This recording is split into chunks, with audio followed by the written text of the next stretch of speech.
Okay, hi guys. Good afternoon, good evening, depending on where you are in the world. Thank you for joining. I'm just putting my jewelry on while I'm recording at the same time. Hi guys, my name is FifiRich. I'm a makeup artist and a motivator. You guys know me as a content creator, and some of you know me as a peer facilitator for UNICEF, and I wear many jackets. Yeah, so I'm so happy to be here.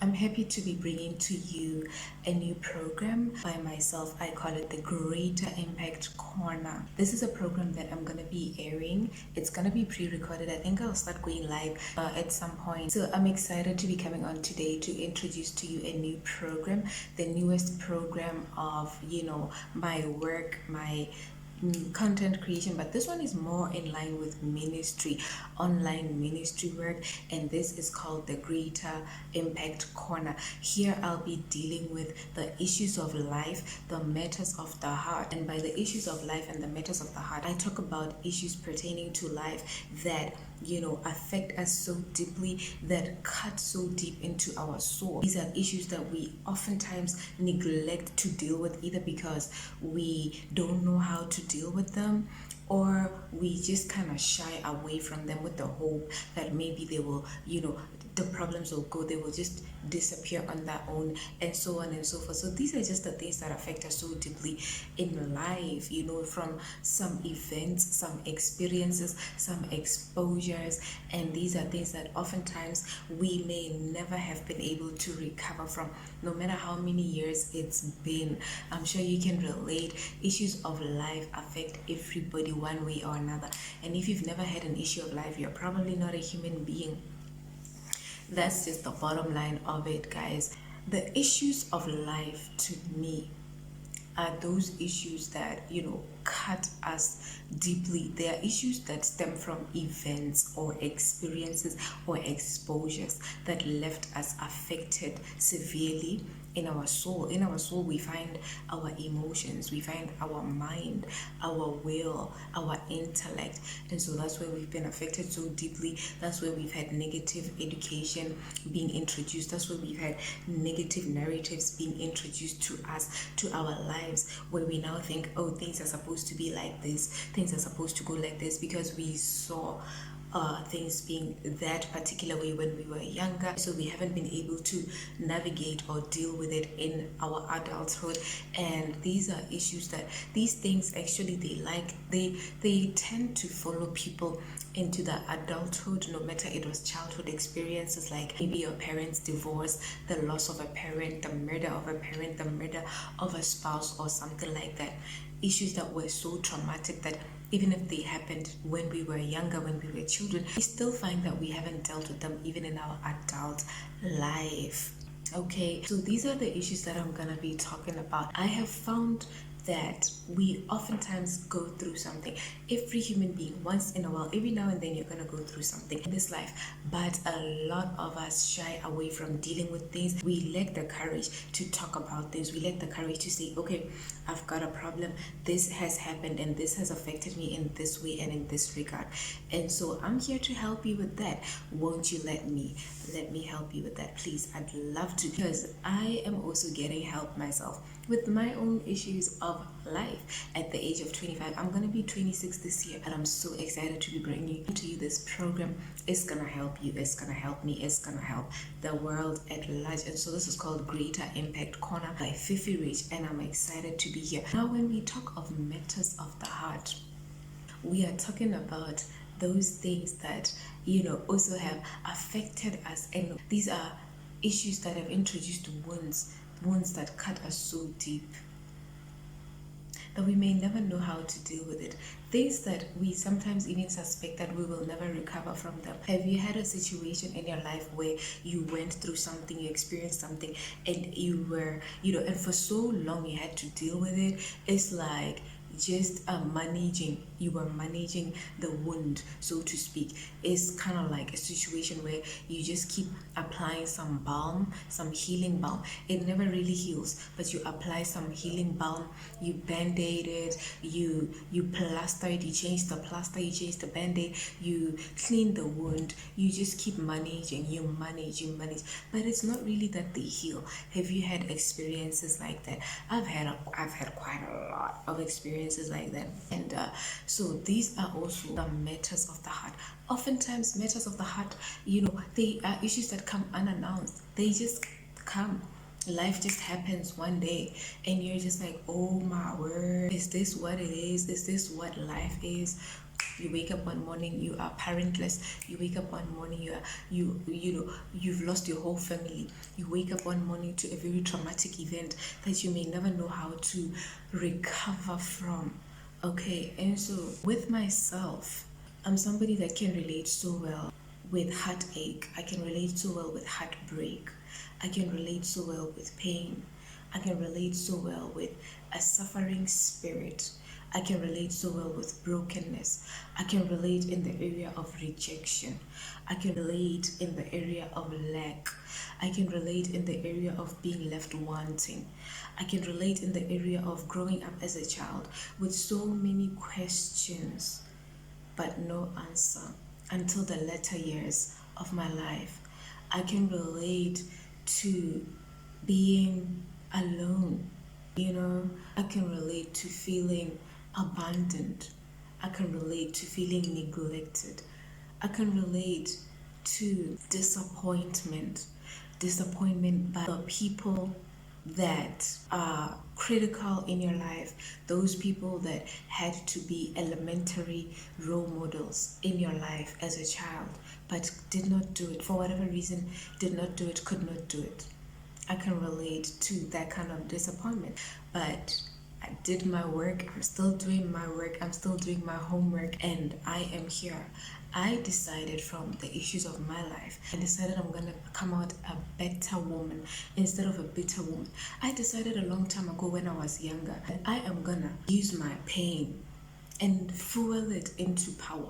I chose the pain into power route, the pain into power approach, because I knew, I just had a sense in me that there's gonna come a point where I should probably help somebody. So I don't want to be so damaged, so distorted, so disoriented by life, allowing the negative to take over. Things like unforgiveness, bitterness, anger, so much that I cannot help another person tomorrow. And so yeah, guys, I've done my work and I'm still doing my work. I'm a work in progress. I'm not there yet. I've not arrived. But I believe by the grace of God, I've come a long way and I'm ready to start this journey with you. And I believe by the grace of God, it will help you. Along the journey, we're going to be touching a lot of issues that oftentimes people know to exist but are not courageous to talk about them. People know that these things are there and they affect us, and you probably know that you've had your own share of the issues of life, the matters of the heart that have affected you, but you just keep shoving them in the back of your mind and not dealing with them because they are painful. They take you to a dark place in life. Whenever you think about them, you just want to break down. It shatters you. It dissolves you. It corrodes you spiritually, emotionally. So you know that you haven't dealt with something when you think about it and it affects you, when you think about it and you feel angry, you feel like you want to revenge, you want to take your revenge on somebody. This is one of the ways you know that you've not dealt with something that has happened in your life, and I'm here to help you by the grace of God. So yeah, guys, I am gonna be sharing the stories of my life along the journey, so be on the lookout for that, and I hope and I believe we're gonna do well. You and I together are gonna do well. And so the first thing I want to touch on today briefly, because before now I was just really introducing the program and what it's gonna be about, this Greater Impact Corner. You're gonna be finding videos on Instagram, on YouTube mainly, and I believe sometimes on Facebook as well. I hope I'll get to a point where I can go live on these different platforms at the same time, but for now I think we'll be doing YouTube and then Instagram, guys. Okay, so be on the lookout for that once again.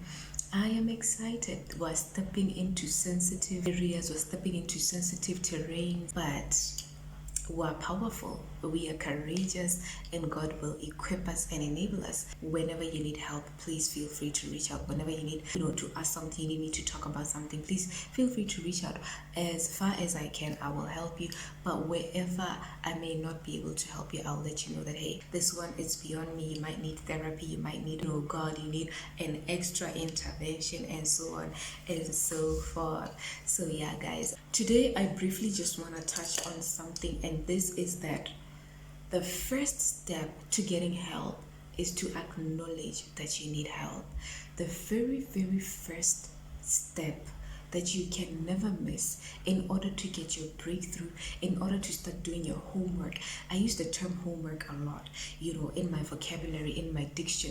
It's right at the tip of my tongue, because talk about, we gotta do our homework, we gotta do the work. It's worth it to work, so keep working. Work on yourself, work on finding solution, work on finding, answers to questions, to the fundamental questions of your life. I talk about homework, foundational homework when we're gonna start, when we're gonna embark on certain journeys of life, like our marriage. You gotta do your homework before you get married. You gotta do your homework before you deal with a life partner. You gotta do your homework before you deal with ministry. You gotta go through process. And you cannot ignore that. And so this is what I talk about when I say you gotta do your homework. I'll be explaining it, but concepts like homework, process, maturity, understanding, knowledge, wisdom, these are gonna come up a lot in our conversations, and I hope you're excited, because I am. And so the first step to getting help, to getting your homework done, is to acknowledge that you actually need help. What you can I remember I used to watch Dr. Phil way back when I was really young, and he would say, you can't change what you can't acknowledge. You will never change what you can acknowledge. So in order for me, it stands to reason logically that in order for me to make changes, to make amends, in my life, I have to acknowledge that there's a problem. I first have to acknowledge that there's a problem somewhere. It needs my attention. And so for me to acknowledge, I'm now in a better position to seek help and to get help. You see, because one thing that really kills us, my beloved, is denial. We tend to deny so much that we need help. We tend to deny so much that we are in bondage. We are trapped in these issues of life, in the cobwebs of life. We are trapped where the matters of the heart are concerned. And the Bible says, guard your heart with all diligence, for out of it flow the issues of life. Can you see that in one Bible verse? There's the issues of life, and there's matters of the heart. There's the heart, there's issues of life in one verse. So important. So according to my findings, we can't separate the issues of life from the matters of the heart. They go hand in hand. And they are equally important. So the first thing I'd like to stress today, I'll never say this enough, is you cannot change what you can acknowledge. So the first step towards a change in your life, towards your major breakthrough that you've been hoping for and praying for all your life, is to acknowledge that, hey, I have a problem. This divorce happened and it affected me. This death of my spouse, of my beloved, of my loved one, of my child happened and it affected me, and this is how it affected me. I gotta go back into it and go through the experience and acknowledge exactly how I was affected, what it did to me, what narratives it introduced to me. I should know how to identify negative narratives from the positive narratives. And when we talk about narratives and the kind of education brought about, whether subconsciously or consciously, by our experiences and our exposures, we will know this. We will be able to discern or to pick it or to distinguish it or to divide it when we have knowledge. So one of the things is to pursue knowledge continuously. In my pursuit, I'm somebody that loves personal development so much, and it's helped me a lot. And in my pursuit of knowledge, one of the things I've learned is you gotta keep learning and relearning. We gotta keep learning afresh, taking out the old information, taking out the old education, which may not necessarily be true, which may not necessarily be right. pertaining to the reality of life and how God wants us to live and the plans of God for our lives. So we have to keep knowing. It's just about learning and relearning, knowing afresh, getting knowledge, having understanding, and then wisdom, which is the right application of the knowledge that we have. And so we're also gonna be dealing with all these things along the journey. So I think that's it. So I'm really excited about this. It's ministerial duty for me, and I mean, just be on the lookout for everything that's coming. I believe it's gonna be amazing. We're gonna have a great time. Anytime you guys need to reach out, feel free to email at kmbmoutswi@gmail.com if you have some suggestions, some questions, some feedback, especially your feedback. We love to know how you guys feel, how the program of value to your life, how it's helping you, how it's helped your loved ones. So yeah, guys, thank you so much, and we'll see you soon.